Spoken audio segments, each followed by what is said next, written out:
What up, Long Beach? Welcome back to the 562. It's Tyler. And Mike. This high school football video is brought to you by Naples Rib Company, the perfect place to cater your team's next event. As we head into a brand new season, we have a heck of a football game for you tonight. The Millikan Rams hosting the Carson Colts in a new era. New head coach Romeo Pelham trying to tell him to win the day on opening day, and that's exactly what the Rams wanted to do. A good way to do that is to have a senior quarterback in Keanu Campbell-Caldwell, the school's touchdown leader and a 3-year starter. This game was a defensive slugfest last year, and we got ourselves a classic tonight. Way more points on the board, and on Millikan's first drive, Carson's Makoa Tuisalo'o jumps the route, and he's going to take this one 65 yards to the house as Carson's off to a rip-roaring start. And it's funny because we're just 4 minutes into the game, and the Colts already have more points than they did all of last year's game. They lost 7-3. Rams look to respond, so let's go outside. QCC's finding Xavier Staples for 73 yards. This is going to set up a 1-yard touchdown plunge by QCC to tie it at 7, and we got a game. Oh, we definitely have a game, and just over 2 minutes later, Carson goes back in front. Ui Ale hitting Judah Foisia for a 15-yard touchdown as he goes up for the Moss right there. I mean, rep your hood, Mike. 14-7 Carson just a few minutes into the second quarter, and the Colts kept the momentum and moved the ball as Ale is going to scamper for 25 yards here down to the Millikan 8, and it kind of felt like Carson might start to pull away. Ale's make plays at quarterback and coach defense, Mike. It's just a proud tradition. 3 plays later, Filippo Aupiu going to bowl his way into the end zone to double Carson's lead. They're up 21-7 with just over 3 minutes left in the half. Rams looking to score before the break. QCC going to hit Staples again, this time for 16 yards. Unfortunately, the turnover bug going to bite here. Third turnover of the first half is an interception in the end zone with less than 10 seconds on the clock. All turnovers hurt, but that one hurts times 3 as the Colts are going to take a 14-point lead into the locker room. But Millikan came out like a new team in the second half. They got the ball first and immediately turned the tide.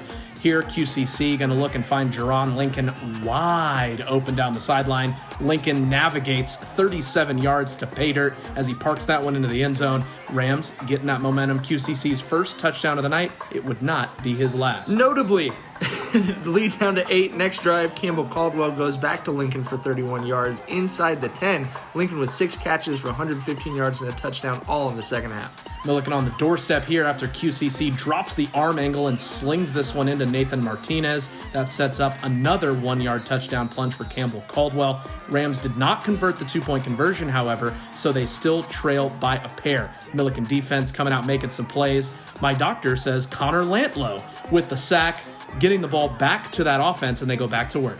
Ajay Gravely, 3 straight carries for 18 yards on the next drive. He had 12 for 64 on the evening, and that's going to set up a 20-yard field goal for Noah Scott to give the Rams their first lead of the game. Yeah, Millikan outscored Carson 15-0 in that third quarter. They didn't want it to end, but interesting play here early in the fourth. A fair catch is called on this punt. Carson is going to muff the punt. It's eventually going to get recovered by Matthew Garcia. We originally was signaled Millikan ball. Is it a touchdown? It's actually neither, as Coach Pelham going to get the explanation. Once the muff punt goes into the end zone, it's a touchback, so it was Carson ball, and that swung the momentum. Dumbest rule in football, in my opinion, but on Carson's next drive, they're certainly helped by penalties. 30 yards of penalties on that play alone, and they go back to Foisia over the middle.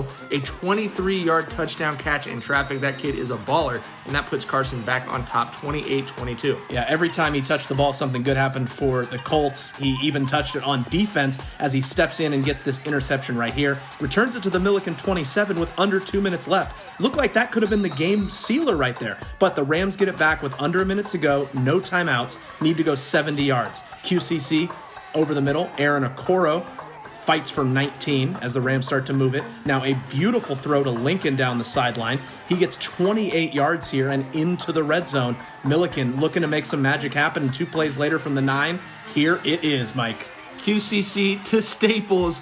Rams go 70 yards in under 35 seconds. QCC 4 for 4 for 62 yards in the tub on the drive. Scott's extra point is going to give the Rams the lead, and they go up 29-28 with less than 20 seconds in the game. DeHaven Stadium was going crazy. Carson looking for a miracle, but Anthony Brayboy, not today, he says. The interception to end it, and cue the pandemonium. That's a walk-off INT right in front of your sideline. That is magic stuff.